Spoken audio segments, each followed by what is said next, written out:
'Kaushalya Supraja Rama'. 2 hours 24 minutes run టైమ్‌తో same నేమ్‌తో కన్నడలో 2023లో రిలీజ్ అయింది.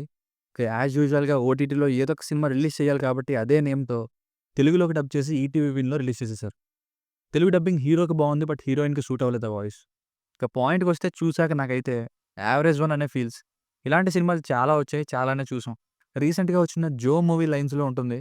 అదే సేమ్ స్క్రీన్ ప్లే అలానే ఇది కూడా. ఫస్ట్ హాఫ్‌లో కాలేజ్‌లో, సెకండ్ హాఫ్‌లో వైఫ్‌తోలో. కానీ ఫీల్ గుడ్ సీన్స్ చాలా తక్కువ. ఈ మాత్రం దానికి ఇంత చేయాలా అనేలా ఉంటాయి కొన్ని సీన్స్ అయితే ఫస్ట్ హాఫ్‌లో. కానీ సెకండ్ హాఫ్‌లో కొన్ని సీన్స్ బాగున్నాయి. హీరో రోల్‌తో వచ్చేవి. అందుకే యావరేజ్ అనిపించింది. లేదంటే అసలు నచ్చలేదని చెప్పేసేవాడిని.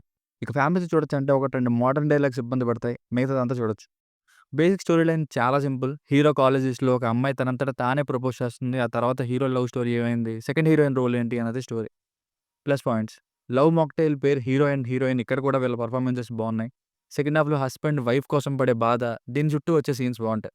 బీజీఎం పర్లేదు. సినిమాటోగ్రఫీ కలర్‌ఫుల్‌గా ఉంది. Minus points. Familiar and predictable story అండి. నేనైతే బోలెడు సినిమాలు చూసా. వాటికంటే తక్కువ ఉంది సినిమా. ఫస్ట్ హాఫ్‌లో ఆ ర్యాగింగ్ సీన్స్, 30+ ఏజ్‌లా ఉండే హీరో ఎక్స్‌పీరియన్స్‌తో ఇంకా కాలేజ్ స్టూడెంట్ లాగా చూపించడం, చిన్న చిన్న విషయాలు కూడా సోదెక్కువ, అసలు తక్కువ అన్నట్టు లెంథీ నరేషన్‌తో డ్రాగ్ చేయడం, మరీ సెకండ్ హీరోయిన్‌ని తాగుబోతులా చూపించడం, ఇవేమీ అసలు కనెక్ట్ అయ్యేటట్టు లేవు. ఫోర్స్‌డ్‌గానే ఉన్నాయి. అసలు క్యారెక్టర్స్‌లో ఇన్వాల్వ్ అయ్యేంత డెప్త్‌గా ఏం లేదు. ఏదో పేపర్ మీద రాసామంటే తీద్దాం, ఎలా వస్తే ఏంటి అనుకుంటే ఎలా ఉంటుందో అలా ఉంది. తెలుగు డబ్బుడ్ సాంగ్స్ అయితే ఏమి నచ్చలేదు. సో, ఫైనల్‌గా మూవీకి వర్డిక్ట్ ఏంటంటే, అసలు ఇటువంటి సినిమాలు చూడని వారు ఒకసారి ట్రై చేయొచ్చేమో. 'జో' సినిమా నచ్చని వారైతే. ఒక ఐడియా కోసం చెప్తున్నా. ఆ రేంజ్‌లో అయితే లేదు మూవీ. నేను ఇలాంటివి చాలానే ఇప్పటికే చూసా. సో, పెద్దగా ఏమి అనిపించలేదు నాకు.